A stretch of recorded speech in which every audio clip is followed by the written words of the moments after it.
Malama ɗazu kin yi bayani akan cewa ƙasar da tafi yawan sakin aure ita ce ƙasar Hind. Mai bi mata ita ce Najeriya. Ni kuma na yo binciken ƙasar da suka fi riƙon aure ba saki ita ce Malaysia. Allahu Akbar. Shekara 20 da suka wuce wani shugabansu da ya ga yawan saki ya yi yawa. Idan an yi aure 100 a shekara daga ciki ana samun 32 waɗanda yake cewa ba za su yi zaman auren ba za a sake su ne.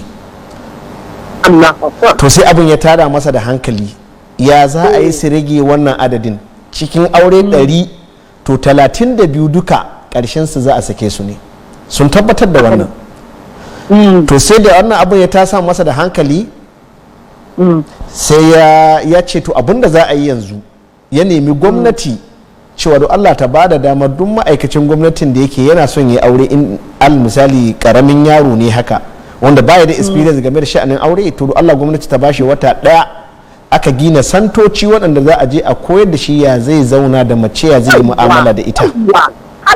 Ba zai mutu ba. Tsawon wata daya za a haɗe, idan ya ƙare wannan karatun za a bashi certificate.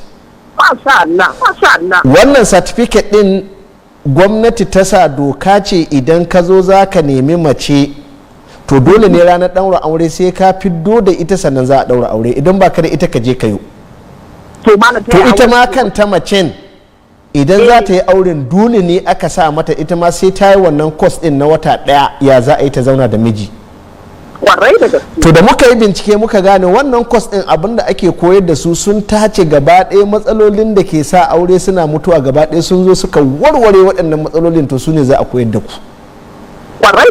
To bayan haka an samu shekara 2 zuwa 3 suka sake bincikawa sai suka ga kashi 10 ne a wata shekara na aure 100 ɗin da za a yi wanda zai mutu. Wata shekara kuma kashi 7 ne zuwa 8 auren da zai mutu a cikin kashi 100.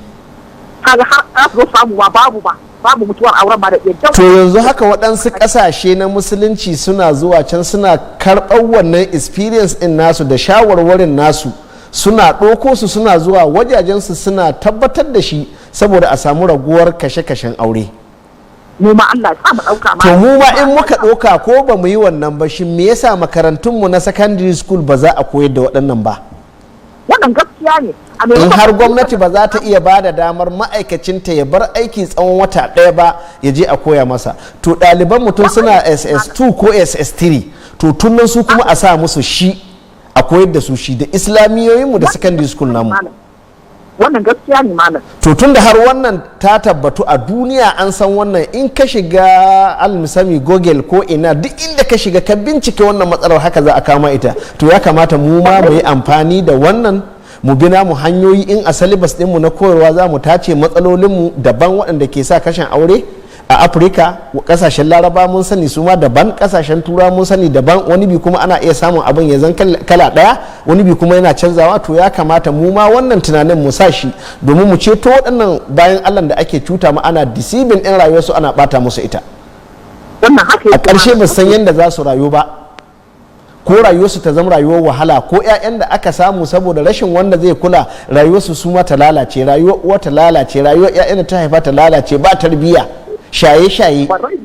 To waɗannan matsalolin gaskiya da malamanmu masu wa'azi da sarakunanmu da gwamnatocinmu ya kamata su sa kai game da magance wannan matsalar ta waɗannan hanyoyi, in ma dai a sa ga hanyoyin koyarwa irin su secondary school na gwamnati da kuma na hukuma.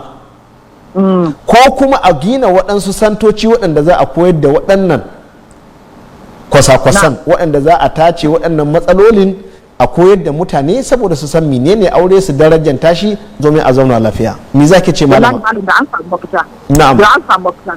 Domin matsalar ce ke zan dama babu ilimin auratayya. Babu ilimin addini, ba a rikewa da shi hannu biyu. A'a. Domin wani sai ka same shi ma yana da ilimin addini ko, amma saboda ya riga zama ruwan dare ga duniya, shi ma yake wulakanta matar. Gaskiya kaga irin wannan wallahi malam da za a yi wannan policy kan na malama na tuna ba wai ita Malaysia ba kawai ta taba haka, har da Turkey ta taba yi. Turkey ma ta taba yi. Su ma sun taba yi. Turkey sun taba yi. Turkey sun taba yi. To idan muka yi la'akari da waɗannan ƙasashen suna daga cikin ƙasashe masu tasowa waɗanda suke ƙoƙarin magance matsaloli cikin lokaci. To mu ma na'am, to saboda haka mu ma ya kamata a ce mun bi waɗannan hanyoyin domin mu gane waɗannan matsalolin. Malama, lokaci na yi muna halinsa, ya rage muna minti ɗaya, wace nasiha zaki ga 'yan uwa ma'aurata da mace da miji duka akan wannan matsalar? Nasifa kawai da zan mana shine mu tsoron Allah, mu sani cewa duk abin da muka yi abin tambaya ne a gaban Allah. Mu ma kuma muna da ƴaƴa mun haifa, mun wulakanta na wani ko ma za a wulakanta mu, in mun gyara na wasu ko ma za a gyara namu. Wannan ita ce nasiha ta malam. To Allah ya saka da alheri Malama Juwairiya da waɗannan ma'lumat masu muhimmanci. 'Yan uwa masu kallon mu a ko ina, a nan ne muka kawo